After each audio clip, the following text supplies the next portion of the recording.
Welcome. In front of me I have Samsung Galaxy XCover 5, and today I'll show you how you can create folders on your home screen, how easy you can organize your home screen. So for example, I'm going to focus on these icons. So you have to click, hold and then drag icon for another one, just like that.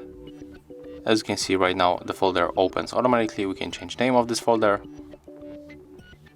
click down to confirm, then click outside to get rid of that, and we can add other icons here. As you can see, it's very simple.